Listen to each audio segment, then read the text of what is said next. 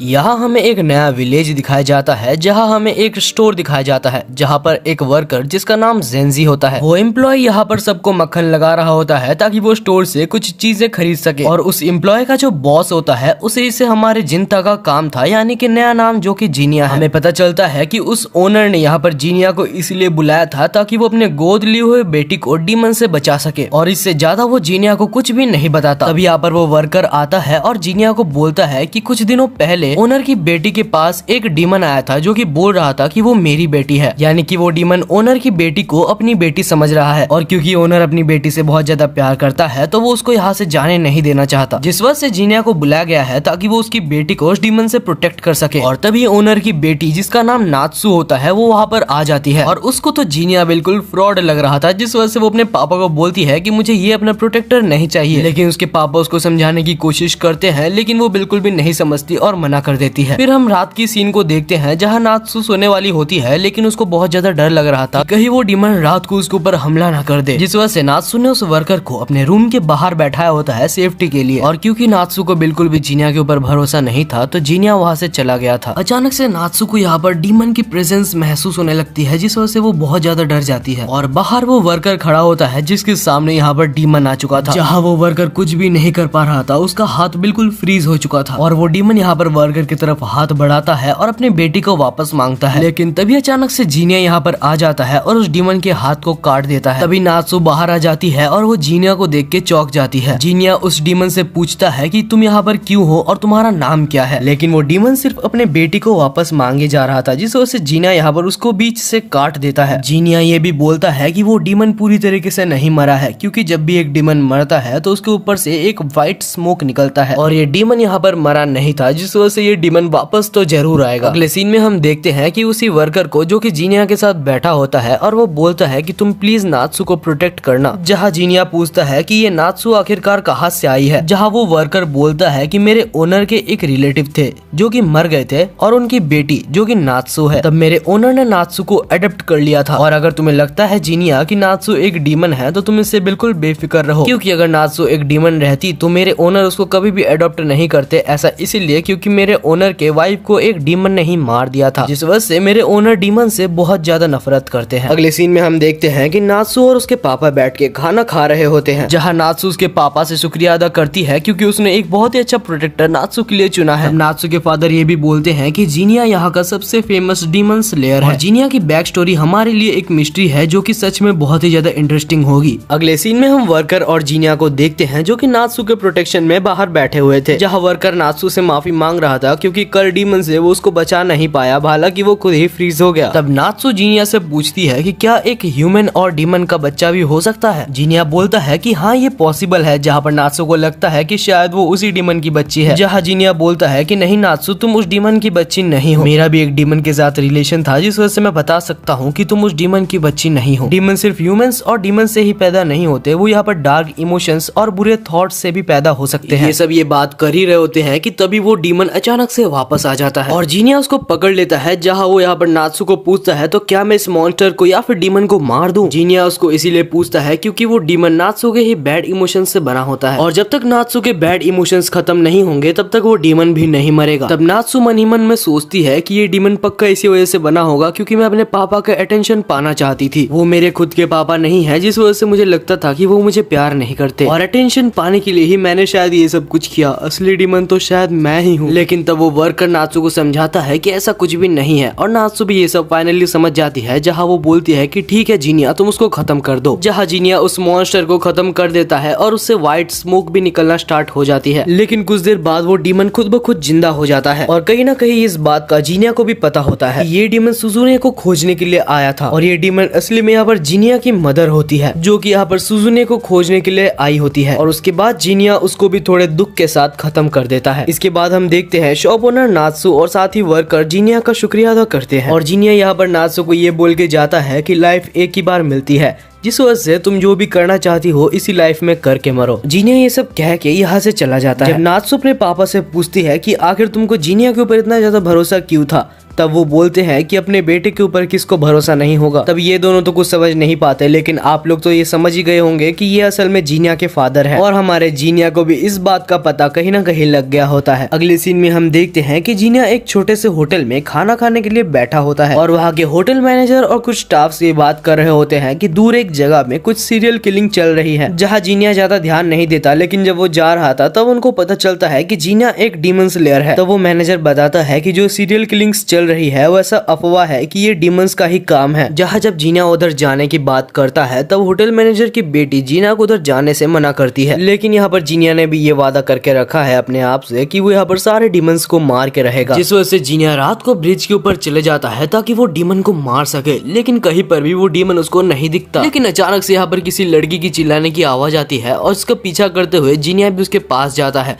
जहाँ पर वो देखता है कि बहुत सारे लड़कों की लाश पड़ी हुई है। लेकिन जीनिया को ये सब समझ नहीं आ रहा था कि लड़की की आवाज कहाँ से आई, जहाँ अचानक से एक इनविजिबल डीमन जीनिया के ऊपर अटैक करना स्टार्ट कर देता है। और एक इनविजिबल डीमन को जीनिया अपने नॉर्मल फॉर्म में नहीं हरा सकता, जिस वजह से वो अपने डीमन फॉर्म में आ जाता है और उसका मुंह पकड़ के उसको सीरियल किलर बोलता है, जिससे वो डीमन उसको रुकने के लिए बोलता है। जहाँ वो डीमन बोलता है कि मैं भी सीरियल किलर को ही मारने के लिए यहाँ पर आया हूँ और तुम यहाँ पर थे, जिस वजह से मुझे लगा कि तुम ही सीरियल किलर हो और मैंने तुम्हारे ऊपर अटैक किया। लेकिन जीनिया पूछता है कि एक डीमन भला एक डीमन को क्यों मारेगा। तब वो डीमन बोलता है कि ये सब जानने के लिए तुम मेरे घर चलो। और वो डीमन यहाँ पर बोलता है कि कुछ डीमन होते हैं जो कि यहाँ पर ह्यूमन फॉर्म में भी रहते हैं और वो ह्यूमंस की प्रोटेक्शन भी करते हैं। और क्योंकि एक डीमन कभी भी झूठ नहीं बोल सकता, जिस वजह से जीनिया इस बात को मान लेता है। और इस डीमन का नाम मोसुकी था, जो कि एक सुपीरियर डीमन था, क्योंकि उसकी एबिलिटी एक बहुत ही रेयर एबिलिटी थी। मोसुकी ये भी बोलता है कि सारे सुपीरियर डीमन स्ट्रांग हुआ करते हैं, लेकिन मैं उतना स्ट्रांग नहीं हूँ। और बोलता है कि जो डीमन को हम खोज रहे हैं वो लड़कों को मार देता है और लड़कियों को किडनैप करके ले जाता है। और ये मेरे को इसलिए पता है क्योंकि उस डीमन ने मेरी वाइफ को भी किडनैप कर लिया है और उस डीमन ने मेरे वाइफ को मार भी डाला है, जिस वजह से मैं उस डीमन को मेरे हाथों ही मारना चाहता हूँ। तो प्लीज जीनिया, तुम मेरे को उस डीमन को मारने देना। लेकिन जीनिया इस बात के लिए मना कर देता है। तब वो बोलता है कि ठीक है जीनिया, मैं तुम्हारे साथ मिलकर उस डीमन को खोजूंगा, लेकिन आखिरी में मैं ही उसे मारूंगा। तब जीनिया इस बात के लिए राजी हो जाता है और उसके बाद वो डीमन जीनिया को पूछता है कि आखिर तुम डीमन स्लेयर क्यों बने। तब जीनिया दो रीजंस बताता है। पहला है कि पैसा कमाने के लिए और दूसरा ये है कि वो किसी स्पेशल डीमन को रोकना चाहता है। हम देखते हैं इसके बाद ये दोनों मिलके हर जगह पर उस डीमन को खोजते हैं, लेकिन कहीं भी वो उसे नहीं मिलते। अगले सीन में हम जीनिया को उसी होटल में देखते हैं जहाँ पर वो खाना खा रहा होता है और जीनिया को वो खाना बहुत ही पसंद आता है, जिस वजह से वो उस खाने की तारीफ कर देता है। और वो खाना बनाया था उस होटल मैनेजर की बेटी, जिसका नाम ओफू था। तभी अचानक से होटल मैनेजर आके बोलने लगता है कि जीनिया, अगर तुम चाहो तुम मेरी बेटी से शादी कर सकते हो। लेकिन तभी अचानक से ओफू खुद ही मना कर देती है कि मेरे पापा के बिहेवियर के लिए मुझको माफ कर देना। कुछ देर बाद जब जीनिया बाहर टहल रहा होता है तब वो ओफू को देखता है, जो कि फ्लावर्स को देख रही थी। जीनिया ओफू के पास जाता है और उन फ्लावर्स को देखता है, जहाँ उसको सीरिया की याद आने लगती है। वो सीरिया के वो हरकतों के बारे में सोच सोच के हंस रहा होता है, जहाँ पर ओफू बोलती है कि तुम हंसते हुए बहुत अच्छे लगते हो, माना कि तुम एक डीमन स्लेयर हो, जिस वजह से तुम्हें हमेशा टेंशन रहती है, लेकिन कभी कभी हंस लिया करो। फिर ओफू और जीनिया के बीच में कुछ बातें होती है और जीनिया यहाँ पर ओफू को घर छोड़ने के लिए चला जाता है, जहाँ उसे घर छोड़ते वक्त वो ये भी बोलता है कि अगर तुम्हें कभी टाइम मिले मुझे और भी फ्लावर्स के बारे में बताना। इसके बाद हम जीनिया और मोसुके को देखते हैं, जो कि उस डीमन को खोजने के लिए निकल जाते हैं और वो लोग एक ब्रिज में थे। तभी पीछे से एक लड़की आने लगती है और तभी अचानक से एक बहुत ही बड़ा डीमन जीनिया के ऊपर हमला कर देता है, जिसको जीनिया रोक लेता है। लेकिन तभी वो डीमन अचानक से हट के उस लड़की के ऊपर हमला करने लगता है।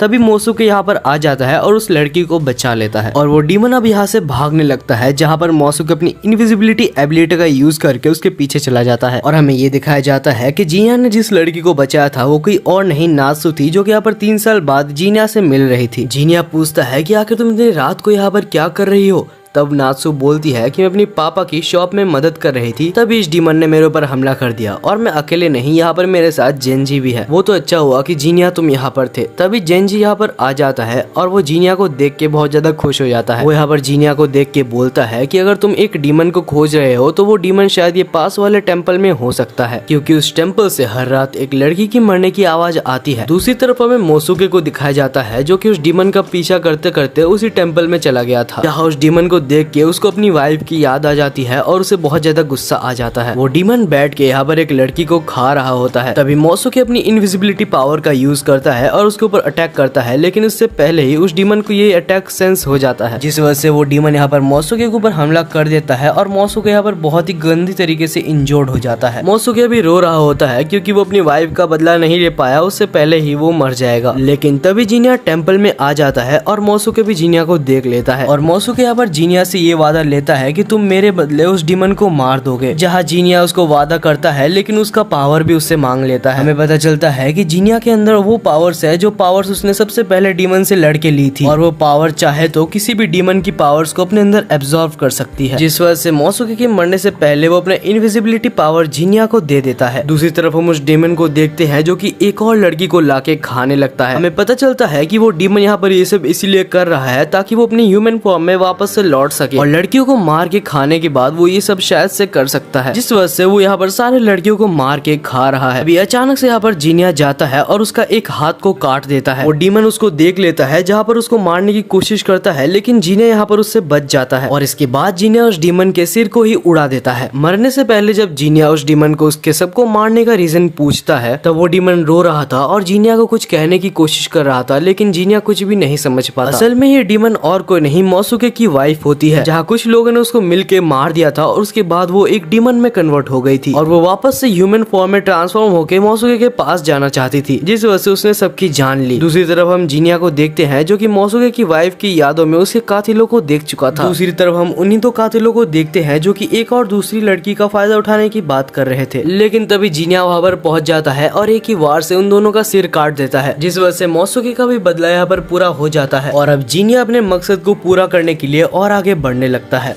अगले सीन में हमें एक लड़की को दिखाया जाता है जो कि एक बॉल को पकड़ के कुछ मंत्र बोल रही होती है। तभी हमें एक और पर्सन दिखाया जाता है जो कि बहुत ही टेंशन में इधर उधर घूम रहा था और उसका नाम नाओ था। उसी सुबह वो पर्सन उसी होटल में गया होता है जहाँ पर जीनिया हर रोज खाने के लिए जाता था। जहाँ होटल मैनेजर उससे पूछता है कि आखिर तुम इधर टेंशन में क्यों लग रहे हो। तब नाओ बोलता है कि मैं अपने बड़े भाई को खोज रहा हूँ और सबसे हैरान कर देने वाली बात ये है कि मेरा बड़ा भाई किसी को भी याद नहीं है। तभी वहाँ पर जीनिया की एंट्री हो जाती है और क्योंकि ओफू और जीनिया एक बहुत ही अच्छे दोस्त बन चुके थे तो ओफू के कहने पर जीनिया उसकी बात सुनता है, जहाँ जीनिया बोलता है कि तुम्हारी प्रॉब्लम डीमन से रिलेटेड नहीं है, जिस वजह से मैं तुम्हारी हेल्प नहीं कर सकता। जो सुन के नाओ बहुत ज्यादा उदास हो जाता है और वहाँ से चुपचाप चला जाता है। जहाँ उसके जाने के बाद ओफू और होटल मैनेजर कहते हैं कि नाओ एक ऐसा बंदा है जिसका बड़ा भाई है लेकिन कोई भी उसके बड़े भाई को याद नहीं कर पा रहा, तो जीनिया प्लीज तुम नाओ की हेल्प कर दो ताकि वो अपने बड़े भाई को खोज सके। जहाँ जीनिया को रिक्वेस्ट करने के कारण वो भी मान जाता है कि वो नाओ की हेल्प कर देगा। अगले सीन में हमें जीनिया को दिखाया जाता है जो कि नात्सु के साथ बैठा होता है और जीनिया नात्सु को पूछता है कि आखिर तुम शादी कब करने वाली हो। तब नात्सु बोलती है कि मैं अपने फादर के बिजनेस में हेल्प कर रही हूँ, जिस वजह से मैं कोई मर्चेंट से ही शादी करूंगी। जहाँ नात्सु जीनिया से पूछती है कि आखिर तुम कब शादी करोगे, जहाँ जीनिया बोलता है कि मैं कोई शादी वगैरह नहीं करने वाला क्योंकि मैं सिग्मा हूँ। जोक से साइड जीनिया अभी भी उसकी यादों को नहीं भूल पाया गाइस। दूसरी साइड हमें नाव को दिखाया जाता है जो कि अभी भी अपने बड़े भाई को खोज रहा होता है, जहाँ उसकी मॉम उसके सामने आ जाती है और नाव को बोलती है कि तुम अभी बड़े हो चुके हो, जिस वजह से तुम्हें अपने ड्यूटीज पे ज्यादा फोकस करनी चाहिए। जहाँ नाव बोलता है कि मैं बस एक बार अपने बड़े भाई को खोज लूं, उसके बाद मैं वादा करता हूँ कि मैं अपनी ड्यूटीज को अच्छे से निभाऊंगा। नाव जब आगे जाता है तो वहाँ पर उसे जीनिया भी मिलता है। जब उसको पता चलता है कि जीनिया उसकी मदद करने के लिए तैयार है तो नाव बहुत खुश हो जाता है। तब जीनिया बोलता है कि मैं तुम्हारी मदद जरूर कर रहा हूँ, लेकिन तुम अपने एक्सपेक्टेशंस को बहुत ज्यादा बढ़ाना मत, क्योंकि ऐसा भी हो सकता है तुम्हें अपने बड़ा भाई ना मिले। जहाँ जीनिया और नाव अभी नाव के घर में बैठे होते हैं, जहाँ पर नाव उसके तलवार के बारे में उसे कुछ सवाल पूछता है। नाव को तलवारों के बारे में जानने में बहुत ज्यादा इंटरेस्ट था, जिस वजह से वो जान जाता है कि जीनिया के पास जो तलवार है वो असल में ब्लैक स्मिथ विलेज से बिलोंग करती है। जब नाव उसको तलवार अच्छे से दिखाने बोलता है तो जीनिया बोलता है कि तलवार को छोड़ो और अपने बड़े भाई के बारे में बताओ। जहाँ नाव एग्री करता है और बोलता है मेरे बड़े भाई डिसअपीयर होने से पहले उनके पास से फ्लावर की स्मेल आ रही थी और उनके पूरे रूम से भी फ्लावर्स की स्मेल आ रही थी, और ये बहुत अजीब है क्योंकि मेरे बड़े भाई को फ्लावर्स बिल्कुल भी पसंद नहीं थे। जब जीनिया पूछता है कि आखिर वो किस तरीके के फ्लावर्स थे, तब नाव बोलता है कि वो फ्लावर्स अभी भी मेरे पास है और वो फ्लावर्स नाव के घर में रखे होते हैं, जिस वजह से जीनिया भी नाव के घर में जाता है। अगले सीन में हम जीनिया को उसी होटल में देखते हैं जहाँ होटल मैनेजर उसको एक चीज देते हुए बोलता है कि ये नाव की है और ये चीज शायद तलवार में यूज होती है, लेकिन तलवार मेरी कोई भी काम की नहीं, जिस वजह से मैं ये तुम्हें दे रहा हूँ। नाव को सच में तलवार बहुत ज्यादा पसंद है और वो कोई भी खास तलवार देखते साथ पागल सा हो जाता है। और इसके बाद जीनिया फ्लावर्स को लेके ओफू के साथ डिस्कशन करता है, जहाँ उसे ये कंक्लूजन मिलता है कि वो फ्लावर्स असल में डैफोडिल्स थे और डैफोडिल्स का नाम सुनते साथ जीनिया बहुत ज्यादा घबरा जाता है। जहाँ दूसरी सीन में हमें उसी लड़की को दिखाया जाता है जो कि एक बॉल को लेके मंत्र गा रही होती है। जहाँ कुछ बोलते बोलते वो अपने पेरेंट्स को देखती है, लेकिन फिर से जब वो अपने पेरेंट्स को देखती है तो उसके पेरेंट्स अचानक से गायब हो जाते हैं। इसके बाद हम जीनिया और नाव को एक घर में बैठा हुआ देखते हैं, जहाँ पर नाव उसको वही फ्लावर्स दिखा रहा होता है। तब जीनिया उस फ्लावर्स को देखता है और कुछ सोचता है। जब नाव पूछता है कि वो क्या सोच रहा है तो जीनिया बोलता है फ्लावर्स का नाम डेफोडिल्स है और ये वहीं पर उगते हैं जहाँ पर डीमंस रहते हैं। इसका मतलब तुम्हारा बड़ा भाई जहाँ पर भी है वो एक डीमन के साथ है। इसके बाद जीनिया नाव को वो रूम दिखाने बोलता है जहाँ पर उसका बड़ा भाई रहता था। जब जीनिया और नाव उस रूम में जाते हैं वहाँ पर उसी डेफोडिल्स की स्मेल आने लगती है और उस रूम में जाते साथ उस स्मेल के साथ ही वो लोग डीमन वर्ल्ड में रिइंकार्नेट हो जाते हैं। रिइंकार्नेट होते साथ हमें वही छोटी लड़की दिखाई जाती है जो कि बॉल के साथ खेल रही थी और साथ ही हमें नाव का बड़ा भाई भी दिखाया जाता है। तब हमें उस छोटी सी लड़के की बैक स्टोरी पता चलती है जहाँ बहुत समय पहले की बात है कि वो और उसकी फैमिली शांति से एक जगह पर रहा करते थे, लेकिन एक दिन अचानक से पूरे विलेज में आग लग जाती है। तब वो और उसके रिलेटिव साथ ही उसके पेरेंट्स भी उस आग में जल जाते हैं और जब ये सब कुछ हो जाता है तो वो छोटी लड़की डीमन में कन्वर्ट हो जाती है और तब जब वो डीमन बन चुकी थी तब उसको डेफोडिल्स मिलते हैं जिससे वो एक इमेजिनरी वर्ल्ड बनाती है। और क्योंकि नाव और उसकी फैमिली वहीं पर रह रही थी जहाँ पर वो छोटी लड़की पहले रहती थी, जिस वजह से नाव का बड़ा भाई गलती से इस वर्ल्ड में ट्रांसपोर्ट हो जाता है। लेकिन अब नाव के बड़े भाई को उस डीमन के लिए बुरा लग रहा होता है, जिस वजह से वो उससे पूछता है कि आखिर तुम चाहो तो तुम मेरी बेटी के हिसाब से मैं तुम्हें पाल सकता हूँ। लेकिन फिर वो लड़की डीमन बोलती है कि नहीं, तुम्हारी फैमिली भी तुम्हारे लिए वेट कर रही होगी और मेरी सलाह मानोगे तो तुम्हें यहाँ से जल्दी चले जाना चाहिए। लेकिन उसका बड़ा भाई ये चीज मान ही नहीं रहा होता। तभी अचानक से नाव का बड़ा भाई कहीं पर गायब हो जाता है और तभी जीनिया और नाव भी यहीं पर चले आते हैं और उस डीमन को देख के नाव उससे रिक्वेस्ट करने लगता है कि प्लीज बता दो कि आखिर मेरा बड़ा भाई कहाँ चला गया। तब पीछे से जीनिया बोलता है कि नॉर्मल वर्ल्ड के हिसाब से डीमन वर्ल्ड में बहुत जल्दी टाइम बीतता है और फिर नाव समझ जाता है कि क्योंकि उसका बड़ा भाई डीमन वर्ल्ड में 2 दिन से ज्यादा रुका था, जिस वजह से उसका बड़ा भाई मर चुका है। और ये सब एक्सेप्ट कर लेने के बाद ये दोनों ही अपने रियल वर्ल्ड में ट्रांसपोर्ट कर दिए जाते हैं। और ठीक उसके अगले दिन हम सबको फिर से उसी होटल में बैठा हुआ देखते हैं जहाँ पर नाव कुछ रिसर्च करके आया होता है और तब जीनिया नाव से माफी मांगता है कि वो उसके बड़े भाई को नहीं खोज पाया। लेकिन तब नाव बोलता है कि ऐसा नहीं है जीनिया, तुम्हारी वजह से मैं जान पाया कि आखिर मेरे बड़े भाई को क्या हुआ था और अब कम से कम मैं अपने जॉब्स में तो ध्यान लगा ही सकता हूँ। और फिर कुछ बात करने के बाद नाव वहाँ से सबसे अलविदा लेके चला जाता है। सबके जाने के बाद जीनिया शॉप ओनर से बोलता है कि मुझे पता है कि आप ही नाव के बड़े भाई हो, क्योंकि मैंने एक बार सुना था कि आपने नाव को हायोमा कहा था और ये नाव का वो नाम है जो कि सिर्फ उसके क्लोज मेंबर्स या फिर फैमिली मेंबर्स को ही पता है। तब वो जीनिया को कहता है कि सच में तुम बहुत ही ज्यादा इंटेलिजेंट हो, तुमने ठीक कहा जीनिया, मैं ही उसका बड़ा भाई हूँ। जब जीनिया पूछता है कि आखिर तुमने नाव को क्यों नहीं बताया कि तुम ही उसके बड़े भाई हो, तब वो शॉप ओनर बोलता है कि अगर मैं उसको बता देता तो वो मुझे अपने साथ ले जाता और मैं उस छोटे से डीमन को अकेले नहीं छोड़ना चाहता जिसको मैंने इतने सालों से पाला है और मुझे अच्छे से पता है कि मेरी फैमिली कभी भी एक डीमन को एक्सेप्ट नहीं करेगी। जब जीनिया इसके बारे में और डिटेल में पूछता है तब उसको पता चलता है कि वो छोटी सी डीमन और कोई नहीं ओफू है और अब ओफू मेरी एक बेटी की तरह हो चुकी है। सो गाइस, आज की वीडियो हम इधर ही खत्म करते हैं। मुझे पता है कि 10 दिन बाद इतनी छोटी वीडियो आ रही है, लेकिन मैं अपने घर में नहीं था जिस वजह से मैं बहुत ज्यादा कम वीडियो बना पा रहा था। लेकिन अब मैं वादा करता हूँ कि मैं 3 दिन के अंदर इसका नेक्स्ट पार्ट जरूर लाऊंगा। तब तक के लिए आप लाइक कर दीजिए और सब्सक्राइब कर लीजिएगा ताकि आपको इसका नेक्स्ट पार्ट जरूर से मिल जाए।